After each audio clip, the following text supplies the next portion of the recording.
You ever have those nights where your brain just won't shut up? You're staring at the ceiling, thinking about work, people, things you said 2 years ago.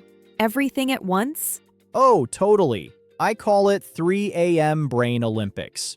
Gold medal in overthinking, every time. Huh, same here. And the funny thing is, many of our students say they feel this way too, but they don't know how to talk about it in English. They say, I'm sad, or I'm tired. But those words don't always match what's really going on inside. Right. Sometimes you're not just tired, you're burned out. Sometimes it's not sadness, it's stress, pressure, or just your brain doing backflips. So that's what we're talking about today. How to express your problems in real, natural English. We'll go through simple phrases, little expressions, and some tone tips that make your English sound real, not like a textbook.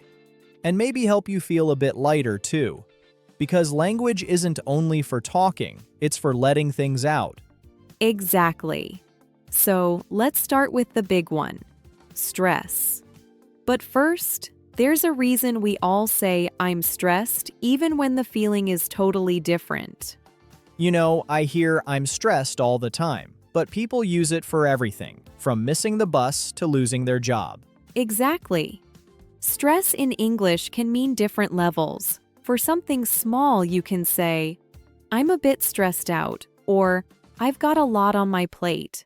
That means you have too many things to do. Oh, that's a good one. I've got a lot on my plate. It sounds natural, and you can use it at work or school. Like, sorry if I seem distracted. I've got a lot on my plate right now.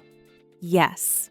And when it feels heavier, like when pressure is building, you can say, I'm under a lot of pressure, or I feel overwhelmed. That last one, overwhelmed, means you've reached your limit. You can't handle one more thing. I remember when I was working 2 jobs and studying. I'd say, I'm so overwhelmed, I don't even know where to start. It's powerful, but not dramatic. Perfect example. And if you want to sound a little softer, you can say, I'm feeling a bit tense, or things have been kind of stressful lately. That keeps the tone polite but honest. Great for conversations with colleagues or friends. So, not just I'm stressed. You've got a whole menu of choices depending on how bad it is. Exactly. And speaking of bad, there's a point where stress turns into something deeper, something we call burnout. And that's where people's English often falls short. Burnout. That's when you've been stressed for so long that you just stop caring, right?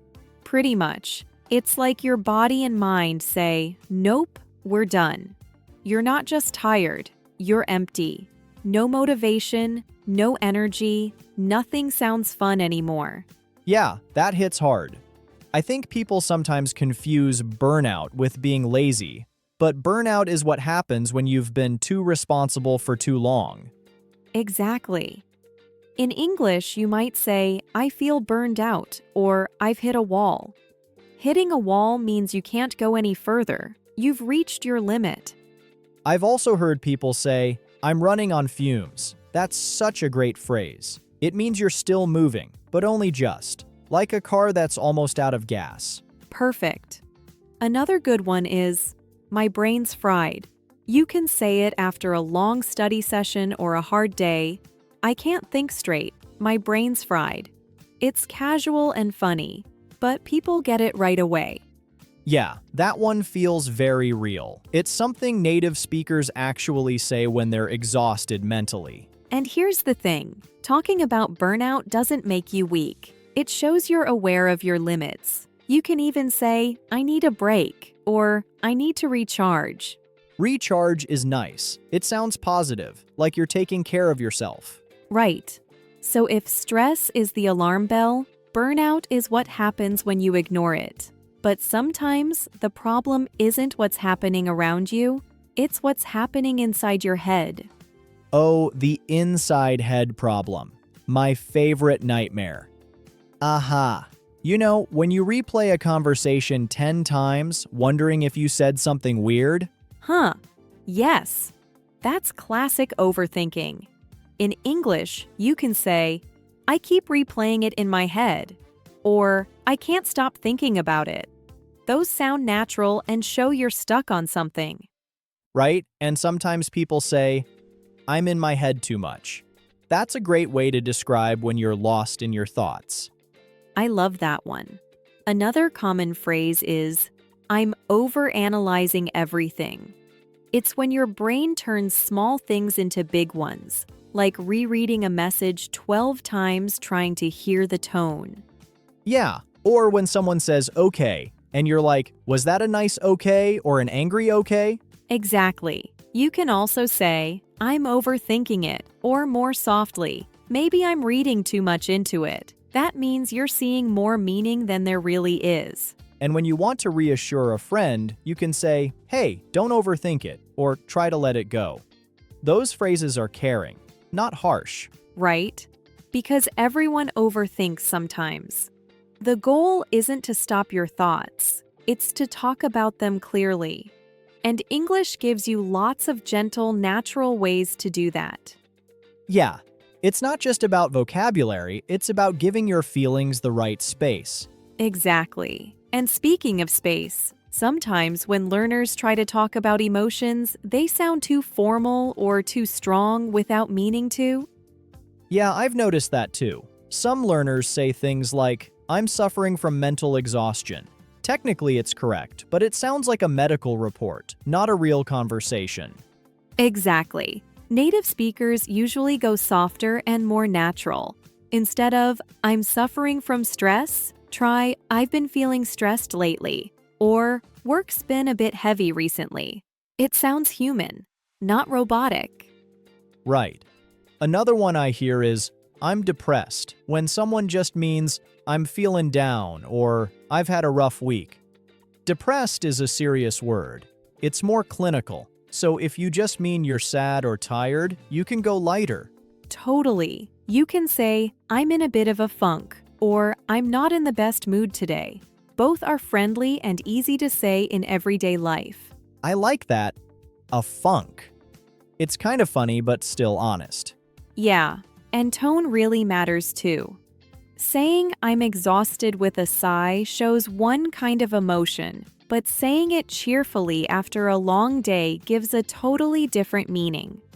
That's such a good point. The feeling behind the words matters as much as the words themselves. Exactly.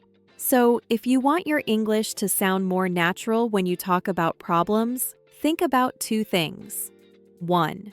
Choose the right level of emotion.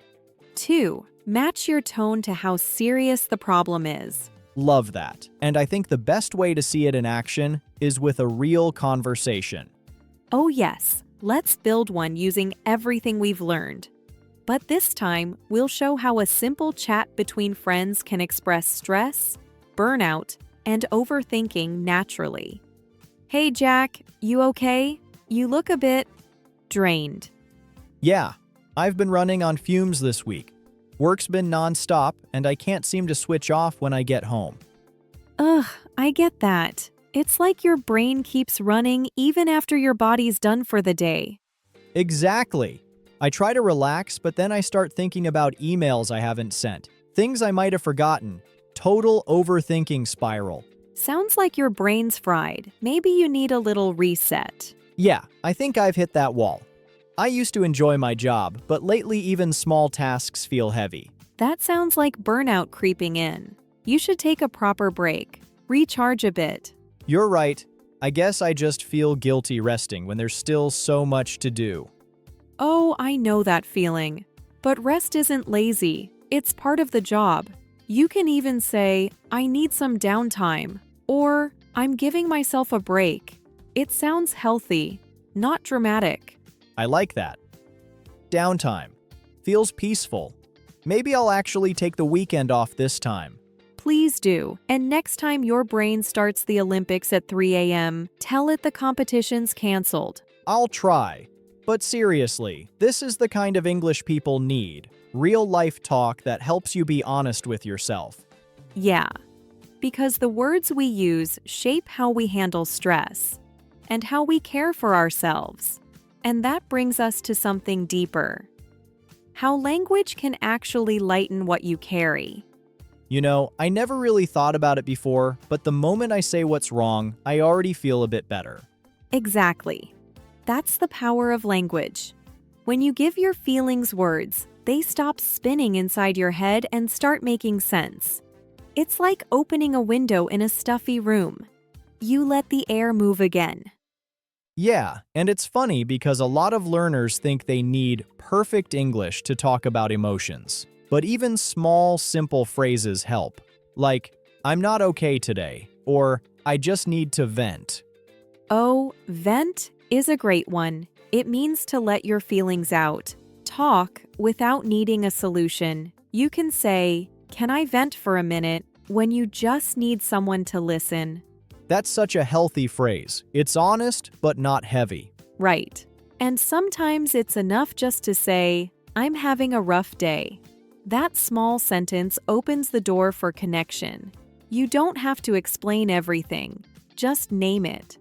It's like emotional vocabulary is a kind of self-care toolkit. Once you have the right words, you can handle things more calmly. Exactly. The goal isn't perfect grammar. It's feeling seen and understood. And when you can talk about stress, burnout, or overthinking clearly, you start to manage them, not drown in them. I like that. So, talking about problems in English isn't just about fluency. It's about freedom. Well said. And before we wrap up, let's do a quick recap of the most useful phrases listeners can take with them. Okay, let's make this easy. I'll say a situation, and you tell me what you'd say in natural English. Challenge accepted. All right? Small stress, like too many tasks in one day. I'd say, I've got a lot on my plate, or it's been a bit hectic lately. Perfect. Now, medium stress. You're feeling pressure, but you're still handling it. I'm under a lot of pressure right now. Or, I'm feeling a bit overwhelmed.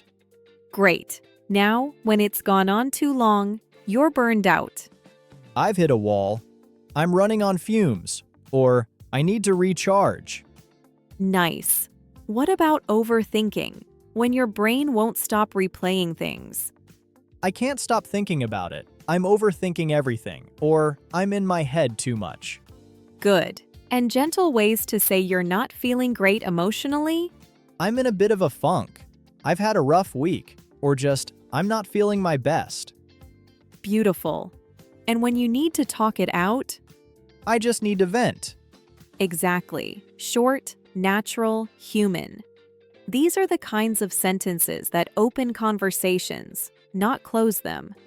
Yeah, and they help you sound real, not rehearsed. So whether you're tired, burned out, or just stuck in your own thoughts, the right words can help you breathe again. I like that. Words is oxygen. That's a good one. Let's wrap it all up on that note.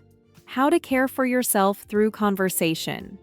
You know, learning English isn't just about grammar or pronunciation. It's about connection. When you can express how you really feel, you build stronger, more honest relationships. Exactly. I used to think emotional vocabulary was soft stuff, but it's actually powerful. When I tell someone, I'm overwhelmed, they know how to help. When I say, I'm just tired, they might not. The right words make a difference. Yeah. And the more you practice, the easier it gets to speak openly. Even small sentences help. Like, I've had a lot on my mind lately, or I'm trying to take better care of myself. Those phrases show honesty and self-awareness. And that's something worth practicing in any language. Because no one gets through life without stress, burnout, or overthinking, we just learn how to talk through it. Exactly. So next time you feel weighed down, try to describe it in English. It doesn't have to be perfect, just real. And if someone else shares their stress, listen. Sometimes helping them find their words helps you find yours too. Beautifully said, Jack. So remember, use your words, share your load, and don't be afraid to say, "I'm not okay today." That's where healing and better English both begin. Yeah, and maybe tonight, when your brain tries to start the 3 a.m. Olympics again, you'll have the words to calm it down. Exactly. All right, that's it for us. Take a breath, take care of yourself, and keep speaking, even about the hard stuff. Until next time. Keep learning and keep talking.